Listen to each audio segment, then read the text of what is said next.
El deseo. El punto inicial de todo logro. Primer paso hacia las riquezas. Cuando Edwin C. Barnes bajó del tren de carga en Orange, New Jersey, hace más de 30 años, quizá pareciese un vagabundo, pero sus pensamientos eran los de un rey. Mientras se dirigía desde los rieles del ferrocarril hacia la oficina de Thomas A. Edison, su mente trabajaba. Se veía a sí mismo de pie en presencia de Edison. Se oía pidiéndole a Edison la oportunidad de llevar a cabo la única obsesión que consumía su vida: el deseo ardiente de llegar a ser socio en los negocios del gran inventor. El deseo de Barnes no era una esperanza, no eran ganas, era un deseo vehemente, palpitante, que lo trascendía todo. Era definido. El deseo no era nuevo cuando se acercó a Edison. Había sido el deseo dominante de Barnes durante mucho tiempo. Al principio, cuando el deseo apareció por primera vez en su mente, puede que quizá haya sido solo una pretensión. Pero no eran solo pretensiones cuando se presentó ante Edison. Algunos años después, Edwin C. Barnes volvió a pararse frente a Edison en la misma oficina en que se había encontrado por primera vez con el inventor. En esta ocasión, su deseo se había convertido en realidad. Era socio de Edison. El sueño dominante de su vida se había vuelto realidad. Hoy quienes conocen a Barnes lo envidian por esa oportunidad que la vida le dio. Lo ven en los días de su triunfo sin tomarse la molestia de investigar la causa de su éxito. Barnes tuvo éxito porque eligió una meta definida y puso toda su energía, toda su fuerza de voluntad, todos sus esfuerzos, todo en pos de ese objetivo. No se hizo socio de Edison el día que llegó. Se contentó con empezar con el trabajo más humilde, siempre que le diera la oportunidad de avanzar, aunque fuera solo un paso, hacia su meta anhelada. Pasaron 5 años antes de que la oportunidad que había buscado apareciese. Durante esos años, no se había presentado ni siquiera un rayo de esperanza o la promesa de que se cumpliría su deseo. Para todos, excepto para sí mismo, él no parecía más que otra parte más del engranaje de los negocios de Edison. Pero en su mente, él fue socio de Edison cada minuto de ese tiempo, desde el primer día en que empezó a trabajar allí. Este es una ilustración notable del poder de un deseo definido. Barnes consiguió su meta porque deseaba ser socio de Edison más que ninguna otra cosa.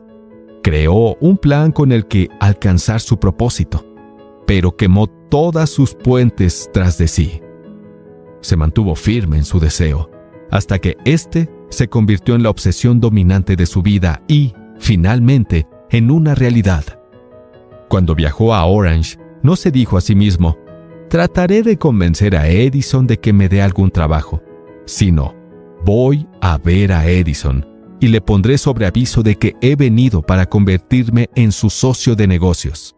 No se dijo: tendré mis ojos abiertos para cualquier otra oportunidad en caso de que fracase en conseguir lo que quiero en la organización de Edison, sino: solo hay una cosa en este mundo que estoy decidido a conseguir, y es asociarme con Edison en sus negocios. Quemaré todos los puentes tras de mí y apostaré todo mi futuro a mi capacidad para conseguir lo que quiero. No se dejó a sí mismo ninguna posibilidad de retroceder. Tenía que triunfar o morir.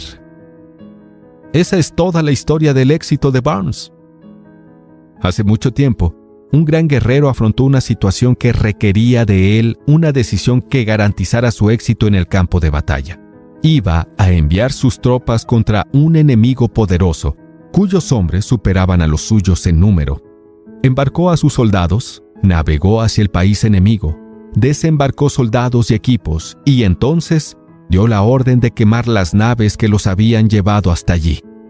Al dirigirse a sus hombres antes de la primera batalla dijo: «Vean cómo los barcos se convierten en humo. Eso significa que no podremos dejar estas playas vivos a menos que ganemos. Ahora no tenemos opción. O vencemos o morimos». Y vencieron. Cada persona que vence en cualquier emprendimiento debe estar dispuesta a quemar sus naves y eliminar toda posibilidad de retirada. Solo al hacer esto uno puede tener la seguridad de mantener ese estado mental conocido como deseo ardiente de ganar, esencial para el éxito. La mañana siguiente al gran incendio de Chicago, un grupo de comerciantes estaba en la calle State, observando los restos humeantes de lo que habían sido sus tiendas. Organizaron una conferencia para decidir si tratarían de reconstruir o abandonarían Chicago para recomenzar en algún lugar más prometedor. Llegaron a la decisión, todos menos uno, de abandonar Chicago. El comerciante que decidió quedarse y reconstruir señaló con el dedo los restos de su tienda y dijo: «Caballeros, en este mismo sitio construiré la tienda más grandiosa del mundo. No importa las veces que pueda quemarse». Eso fue hace más de 50 años. La tienda fue construida. Todavía sigue en pie. Un enorme monumento al poder de ese estado mental conocido como deseo ardiente. Lo más sencillo que Marshall Field podría haber hecho era lo que hicieron los otros comerciantes. Cuando las cosas se pusieron duras y el futuro se mostraba deprimente, recogieron sus cosas y se fueron a donde las cosas pareciesen más fáciles. Fíjese bien en la diferencia entre Marshall Field y los demás comerciantes, porque es la misma diferencia que distinguió a Edwin C. Barnes entre miles de otros jóvenes que trabajaron en la organización de Edison. Es la misma diferencia que distingue prácticamente a todos los que tienen éxito de aquellos que fracasan. Todo ser humano que alcanza la edad de comprender el propósito del dinero quiere dinero. Quererlo no basta para acumular riqueza, pero desear la riqueza con un estado mental que se convierte en una obsesión y luego planificar formas y medios definidos para adquirirla y ejecutar esos planes con una perseverancia que no reconoce el fracaso, atraerá la riqueza. 6 pasos para convertir el deseo en dinero. El método por el que el deseo de riqueza se puede transmutar en su equivalente monetario consiste en 6 pasos prácticos y definidos. Primero, fije en su mente la cantidad exacta de dinero que desea. No basta con solo decir, quiero mucho dinero. Sea definitivo en cuanto a la cantidad. Hay una razón psicológica para esta precisión que describiremos en un capítulo próximo. Segundo, determine con exactitud lo que se propone dar a cambio del dinero que desea. No existe el algo a cambio de nada. Tercero, establezca una fecha determinada en la que se propone poseer el dinero que desea. Cuarto, cree un plan definido para ejecutar su deseo y empiece de inmediato, sin importar si está preparado o no a poner en acción. Quinto, escriba un enunciado claro y conciso de la cantidad de dinero que se propone conseguir. Mencione el tiempo límite para su adquisición. Diga lo que se propone dar a cambio del dinero y describa claramente el plan mediante el que se propone acumular el dinero. Sexto, lea su declaración en voz alta 2 veces al día. Una vez antes de acostarse y otra al levantarse en la mañana. Mientras escucha, véase, siéntase y créase ya en posesión del dinero.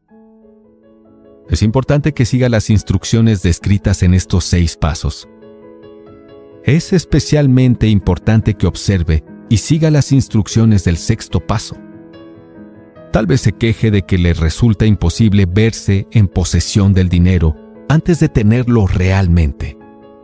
Aquí es donde el deseo ardiente acudirá en su ayuda.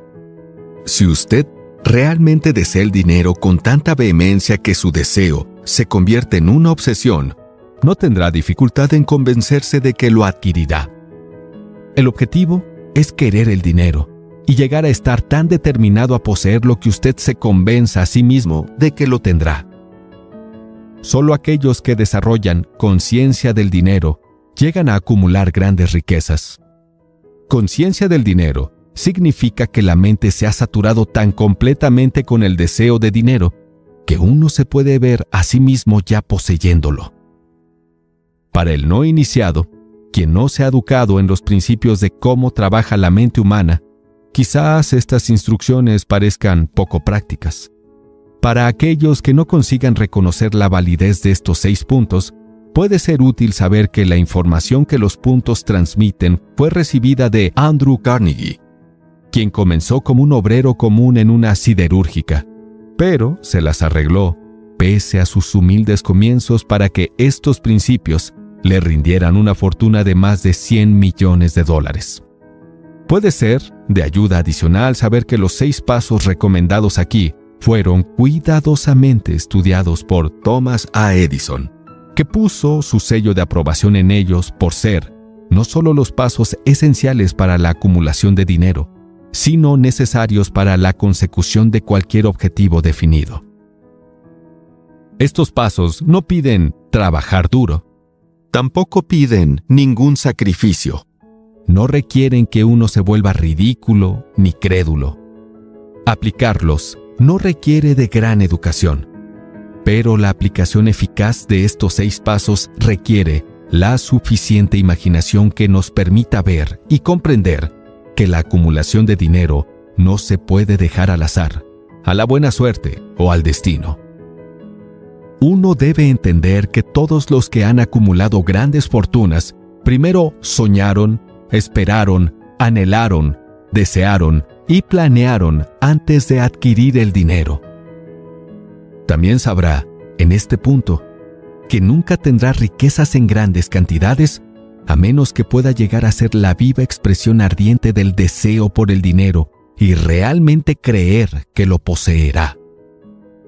Es posible que también sepa que todos los grandes líderes desde los albores de la civilización hasta nuestros días han sido soñadores. El cristianismo es la mayor potencia en el mundo de hoy, gracias a que su fundador fue un soñador intenso que tuvo la visión y la imaginación para ver realidades en su forma mental y espiritual antes de que se transmutaran en forma física.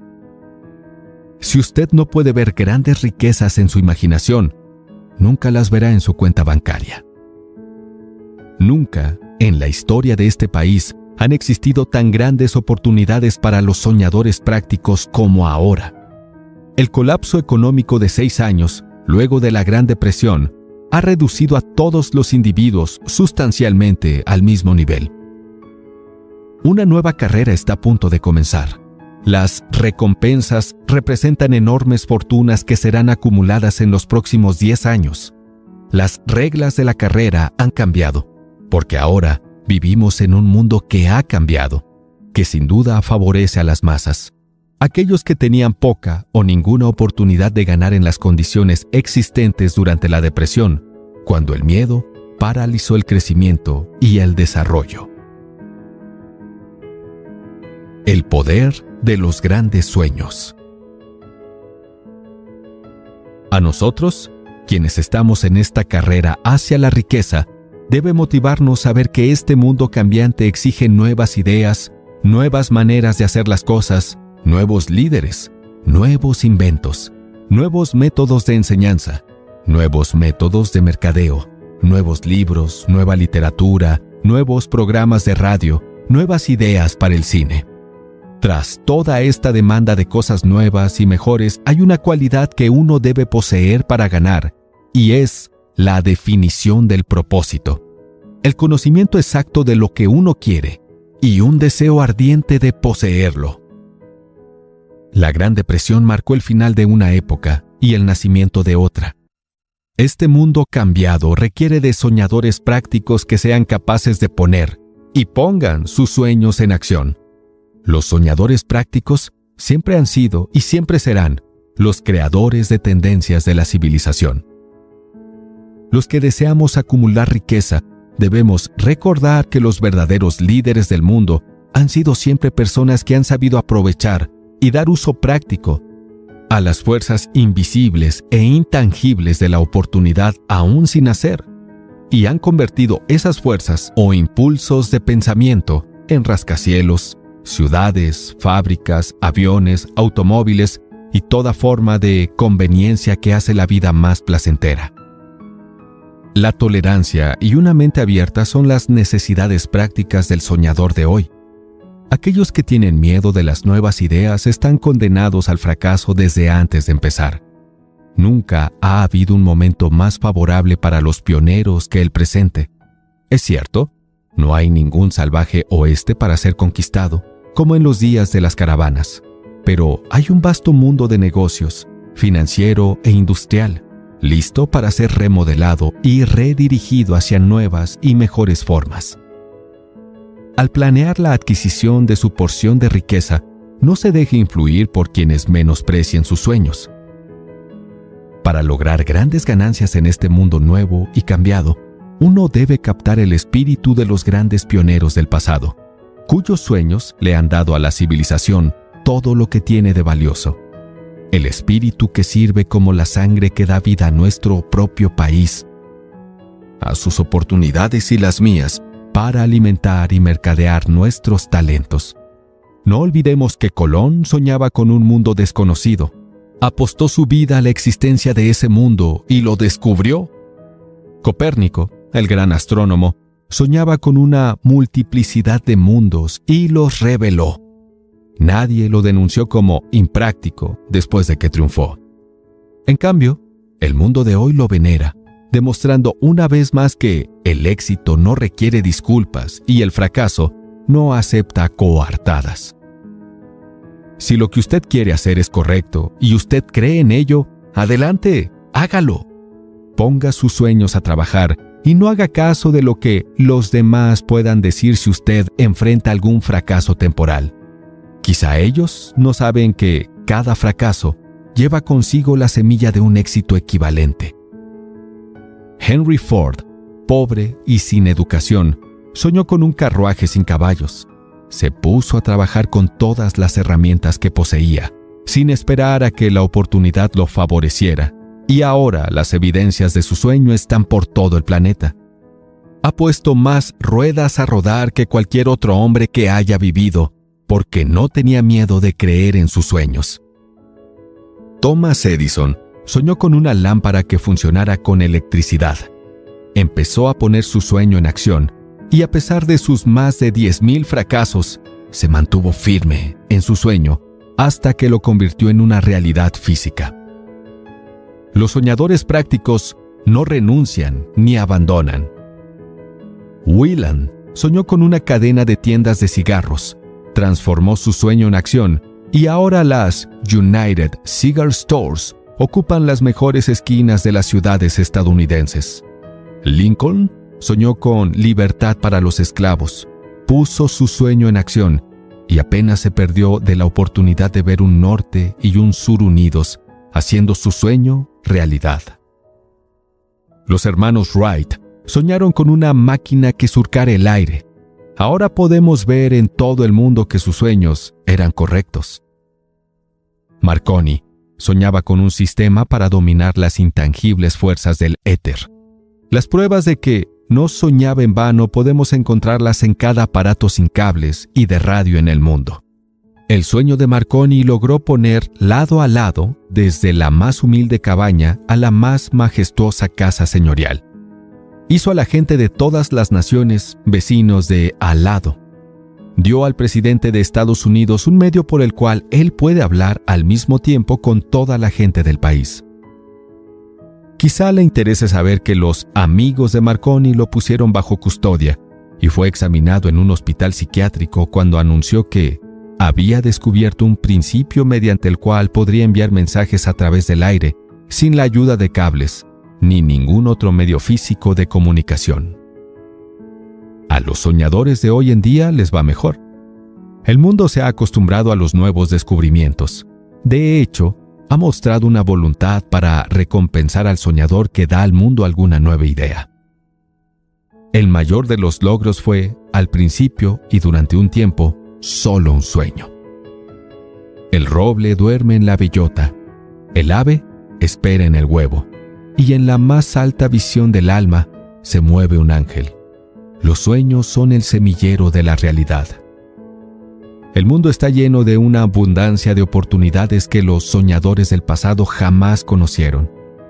Un deseo ardiente de ser y de hacer es el punto inicial desde el cual el soñador debe despegar.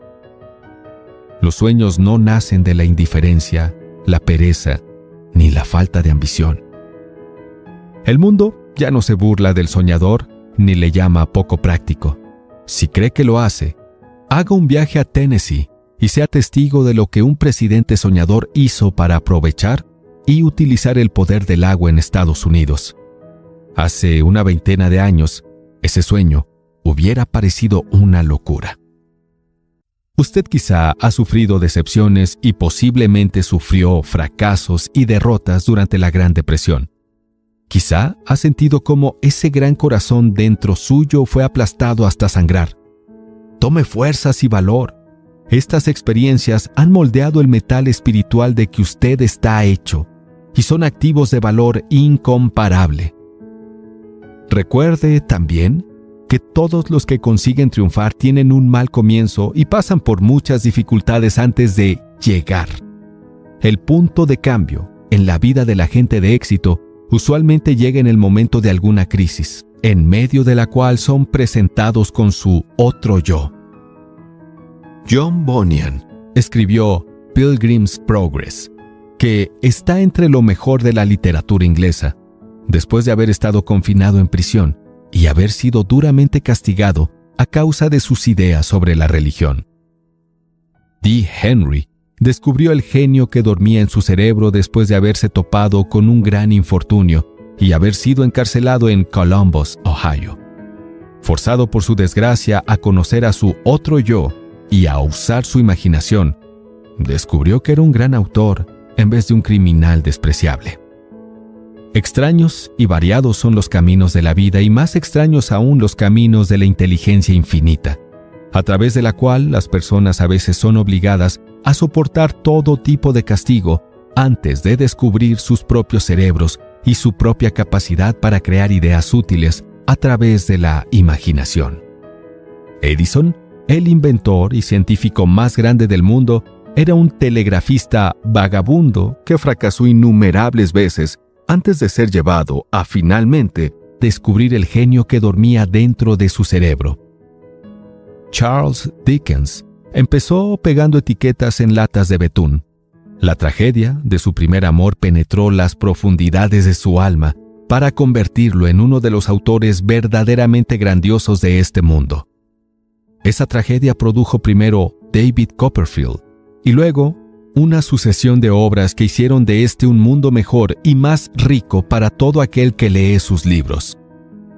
Las decepciones amorosas generalmente tienen el efecto de conducir a los hombres a la bebida y a las mujeres a la ruina. Y esto porque la mayoría de la gente nunca aprende el arte de transmutar sus emociones más fuertes en sueños de carácter constructivo. Helen Keller se quedó sorda, muda y ciega después de nacer. Pese a su terrible desgracia, ha escrito su nombre con letras indelebles en las páginas de la historia de los grandes. Toda su vida ha servido de evidencia de que nadie está derrotado mientras la derrota no sea aceptada como una realidad. Robert Burns era un campesino analfabeto. Sufrió la maldición de la pobreza y creció para ser un borracho. El mundo fue mejor gracias a su vida porque vistió de prendas hermosas sus pensamientos poéticos y, por tanto, arrancó un espino para plantar un rosal en su lugar.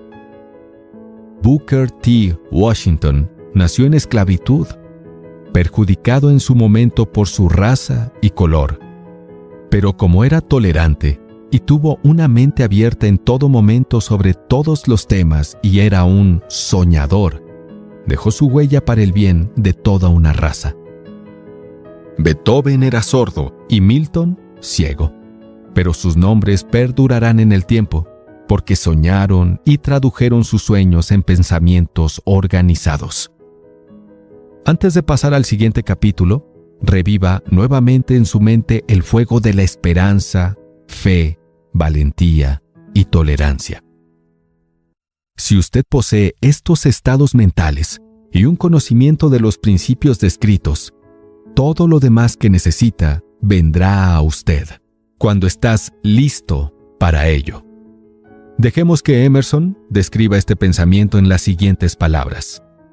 Cada proverbio, cada libro, cada refrán que exista para ayudarte y consolarte, sin duda vendrá a casa a través de pasajes rectos o serpenteantes. Cada amigo que no sea de tu voluntad una fantasía, sino el deseo de tu tierna y grande alma, te acogerá en su abrazo. Hay una diferencia entre desear algo y estar preparado para recibirlo. Nadie está listo para algo hasta que crea que puede adquirirlo. El estado mental debe ser creer, y no la mera esperanza o anhelo. Tener una mente abierta es esencial para creer. Las mentes cerradas no inspiran fe, ni valor, ni convicción. Recuerde, no se requiere más esfuerzo para apuntar alto en la vida, para pedir abundancia y prosperidad, del que se requiere para aceptar la miseria y la pobreza. Un gran poeta ha expresado acertadamente esta verdad universal en unas pocas líneas. Negocié con la vida un salario de un penique, y la vida no me pagó más, por mucho que le imploré en la noche cuando contaba mis escasos bienes, porque la vida es solo un empleador que te paga lo que le pides, pero cuando has fijado tu salario, debes aguantar la faena. Trabajé por un salario miserable solo para descubrir, perplejo, que cualquier salario que hubiera pedido a la vida me lo hubiese pagado gustosamente. El deseo le gana a la madre naturaleza. Como culminación adecuada de este capítulo, quiero presentar a una de las personas más excepcionales que he conocido. Lo vi por primera vez pocos minutos después de que hubiera nacido. Vino a este mundo sin ningún rastro físico de orejas, y el médico admitió, cuando le pedí su opinión sobre el caso, que el niño sería sordo y mudo toda la vida. Cuestioné la opinión del médico. Estaba en mi derecho. Yo era el padre del niño. Yo también tomé una decisión y emití mi opinión, pero expresé esa opinión en silencio, en mi corazón. Decidí que mi hijo oiría y hablaría. La naturaleza podía enviarme a un niño sin orejas, pero la naturaleza no podía inducirme a aceptar la realidad de la aflicción. En mi propia mente sabía que mi hijo podría oír y hablar. ¿Cómo? Estaba seguro de que debía haber una manera, y yo sabía que la encontraría. Pensé en las palabras de la inmortal Emerson. Todas las cosas suceden para enseñarnos la fe. Solo necesitamos obedecer. Hay una guía para cada uno de nosotros, y si escuchamos con humildad, oiremos la palabra justa. ¿La palabra justa? Deseo. Mucho más que ninguna otra cosa, yo deseaba que mi hijo no fuera sordomudo. De ese deseo no renegué jamás ni por un segundo. Muchos años antes, había escrito: nuestras únicas limitaciones son aquellas que aceptamos en nuestras mentes. Por primera vez, me preguntaba si esa afirmación era cierta. En la cama, delante de mí había un niño recién nacido, sin sus mecanismos naturales de audición. Aunque pudiera oír y hablar, obviamente estaba desfigurado de por vida. Sin duda, esta era una limitación que ese niño no había establecido en su propia mente. ¿Qué podía hacer? De alguna forma, encontraría la manera de trasplantar a la mente de ese niño mi propio deseo ardiente, de dar con maneras y medios de hacer llegar el sonido a su cerebro sin la ayuda de los oídos. Tan pronto como el niño fuese lo bastante mayor para cooperar, le llenaría la cabeza de tal manera de ese deseo ardiente de oír, que la naturaleza lo traduciría en una realidad física con sus propios métodos. Todos estos pensamientos pasaron por mi mente, pero no hablé de ello con nadie. Cada día renovaba la promesa que me había hecho a mí mismo de que mi hijo no sería sordomudo. Conforme creció y empezó a percibir las cosas que lo rodeaban, notamos que mostraba débiles indicios de que oía. Cuando alcanzó la edad en que los niños suelen empezar a emitir palabras, no hizo intento alguno de hablar, pero de sus actos podíamos deducir que percibía ciertos sonidos levemente. Eso era todo lo que yo quería saber.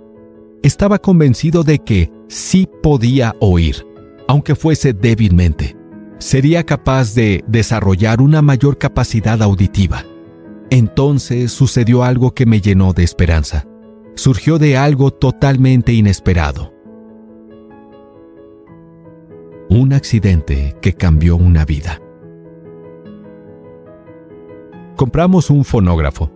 Cuando el niño oyó la música por primera vez, entró en éxtasis y muy pronto se apropió del aparato. Pronto mostró su preferencia por ciertos discos, entre ellos It's a Long Way to Tipperary. En una ocasión estuvo poniendo esa canción una y otra vez durante casi 2 horas, de pie delante del fonógrafo, con sus dientes mordiendo un borde de la caja. La importancia de ese hábito que adquirió no se nos hizo patente sino hasta años después, ya que nunca habíamos oído hablar del principio de la conducción ósea del sonido. Poco después de que se apropiase del fonógrafo, descubrí que podía oírme con claridad cuando le hablaba con los labios junto a su hueso mastoideo en la base del cráneo. Estos descubrimientos pusieron en mi poder los medios por los cuales empecé a plasmar en la realidad mi deseo ardiente de ayudar a mi hijo a desarrollar su capacidad de escuchar y hablar. En ese entonces, estaba haciendo intentos de decir algunas palabras. El panorama era lejos de ser alentador, pero el deseo respaldado por la fe no conoce la palabra imposible. Habiendo descubierto que podía oír perfectamente el sonido de mi voz, empecé de inmediato a transferir a su mente mi deseo de que oyese y hablase. Pronto descubrí que el niño disfrutaba cuando yo le contaba cuentos antes de dormirse, de modo que me puse a trabajar para crear historias que desarrollaran su confianza en sí mismo, su imaginación y un agudo deseo de oír y de ser normal. Había una historia en particular, en la que yo enfatizaba dándole un renovado matiz dramático cada vez que se la contaba. Estaba diseñada para sembrar en su mente el pensamiento de que su aflicción no era una desventaja, sino un activo de gran valor. Pese al hecho de que todas las filosofías que había examinado indicaban que toda adversidad contiene la semilla de una ventaja equivalente, debo confesar que no tenía ni la menor idea de cómo se podía convertir esa dificultad en un activo. Sin embargo, continué mi práctica de envolver esta filosofía en sus cuentos para dormir, esperando que llegara el momento en que él encontrara un plan por el cual podría hacer que su desventaja física le sirviera para un propósito útil. La razón me decía claramente que no había ninguna compensación adecuada para la falta de orejas y de su aparato de audición natural, pero el deseo, respaldado por la fe, empujaron de lado la razón y me inspiraron a seguir adelante. Al analizar la experiencia retrospectivamente, puedo ver que su fe en mí tuvo mucho que ver con los sorprendentes resultados. Él no cuestionaba nada que yo le dijera. Le vendí la idea de que tenía una clara ventaja sobre su hermano mayor y que esa ventaja se reflejaría de muchas maneras. Por ejemplo, los maestros en la escuela se darían cuenta de que no tenía orejas y por ese motivo le dedicarían una atención especial y lo tratarían con amabilidad extraordinaria. Siempre lo hicieron. Su madre se encargó de ello, visitando los profesores y acordando con ellos el darle al niño la atención adicional necesaria. También le vendí la idea de que cuando fuese lo bastante mayor para vender periódicos, su hermano mayor era ya vendedor de periódicos, tendría una gran ventaja sobre su hermano, porque la gente le pagaría más por su mercancía, debido a que verían que era un niño brillante y emprendedor, pese al hecho de carecer de orejas. Pudimos darnos cuenta que, poco a poco, la audición del niño estaba mejorando. Por otra parte, no tenía la menor tendencia a ser tímido a causa de su aflicción. Cuando tenía unos 7 años, mostró la primera prueba de que nuestro método de apoyar su mente rendía frutos. Durante varios meses imploró el privilegio de vender periódicos, pero su madre no le daba el consentimiento. Su madre temía que su sordera hiciera que fuera peligroso para él andar solo por las calles. Entonces, él se ocupó por su cuenta del asunto. Una tarde, en que estaba en casa con los sirvientes, trepó por la ventana de la cocina, se deslizó hacia afuera y salió por su cuenta.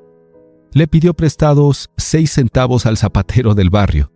Los invirtió en periódicos, los vendió, reinvirtió el capital y repitió la operación hasta el anochecer.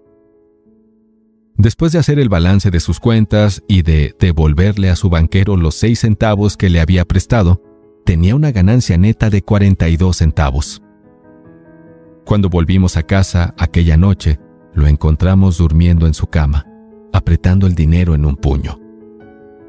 Su madre le abrió la mano, cogió las monedas y se puso a llorar. ¿Me sorprendió? Llorar por la primera victoria de su hijo me pareció fuera de lugar. Mi reacción fue la inversa. Reí de buena gana, porque supe que mi empresa de inculcar en la mente de mi hijo una actitud de fe en sí mismo había tenido éxito. Su madre veía en su primera aventura comercial solo a un niño sordo que se había escapado a la calle y había arriesgado su vida para ganar dinero. Yo, en cambio, veía a un hombrecito de negocios valiente, ambicioso y lleno de confianza en sí mismo, cuyo valor intrínseco se había incrementado en un 100% al haber entrado en negocios por iniciativa propia y haber ganado. La transacción me agradó porque había dado pruebas de una riqueza de recursos que lo acompañaría toda su vida. Acontecimientos posteriores demostraron que esto era cierto. Cuando su hermano mayor quería algo, se acostaba en el suelo, pateaba el aire con sus pies, lloraba un poco y obtenía lo que quería. Cuando el niño sordo quería algo, planeaba la manera de ganar el dinero y luego se lo compraba por sí mismo. Todavía sigue ese plan. Verdaderamente, mi hijo me enseñó que las supuestas desventajas pueden transformarse en escalones sobre los cuales uno puede subir hacia algún objetivo valioso, a menos, claro, que uno decida aceptarlos como obstáculos y utilizarlos como justificaciones. El pequeño niño sordo asistió a la escuela, al instituto y a la universidad, sin que fuese capaz de oír a sus maestros, excepto cuando le gritaban fuerte a corta distancia. Nunca asistió a una escuela para sordos. No le permitimos que aprendiese el lenguaje de señas.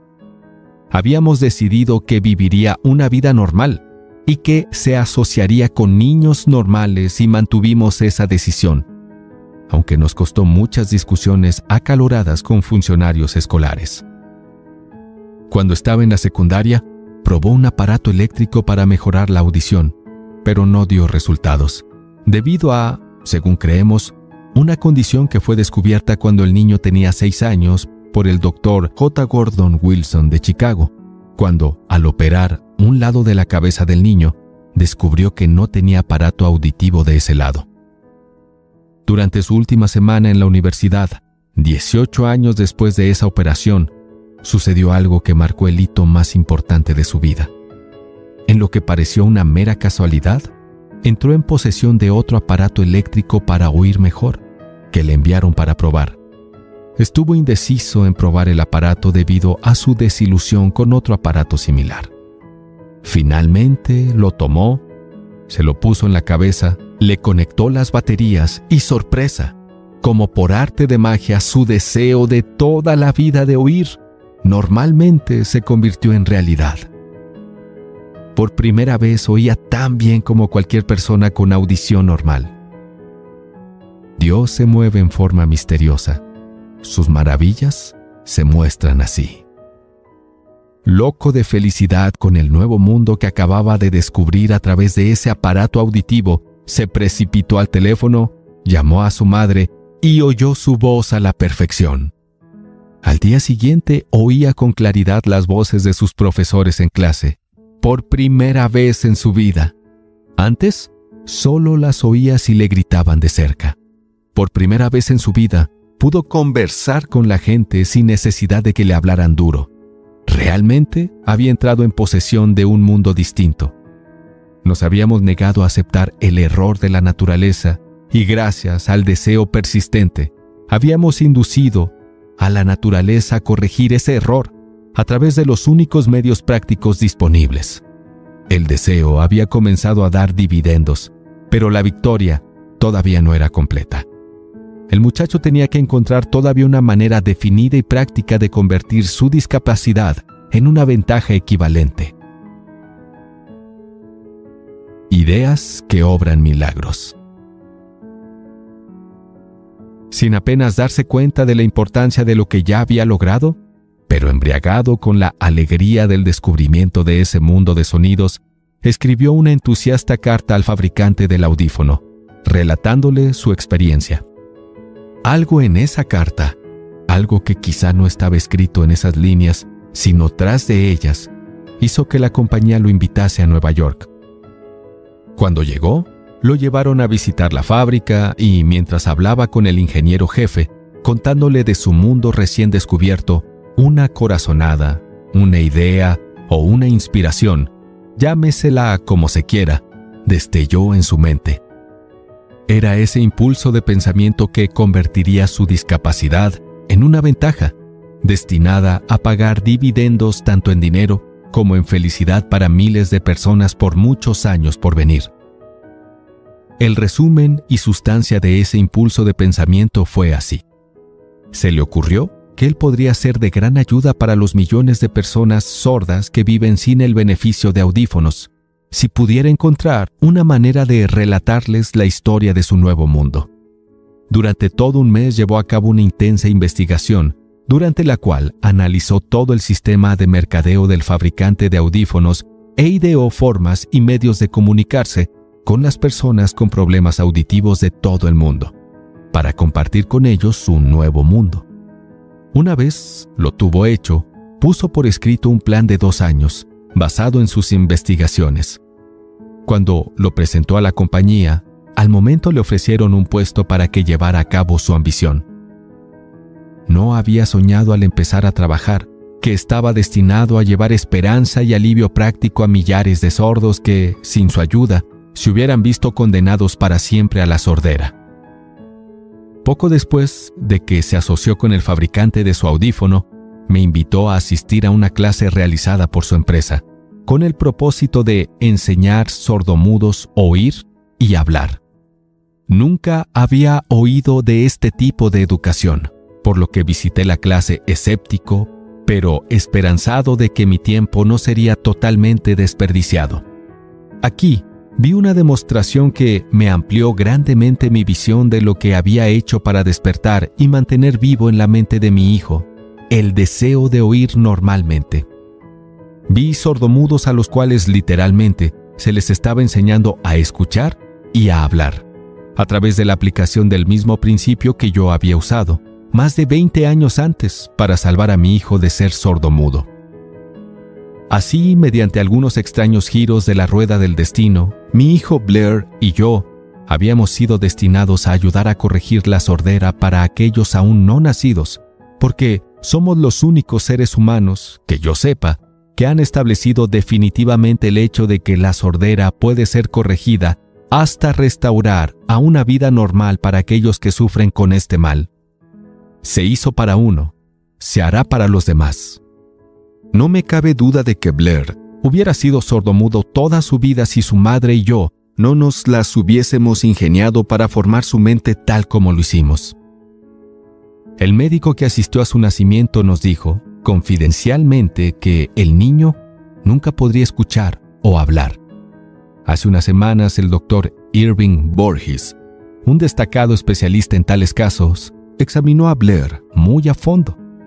Quedó estupefacto cuando vio cómo mi hijo ahora escucha y habla, y dijo que su examen indicó que, en teoría, el niño no debería, bajo ninguna circunstancia, haber sido capaz de oír. Pero el muchacho oye, pese a que la radiografía muestra que no hay ninguna abertura en el cráneo, en donde deberían haber ido sus orejas.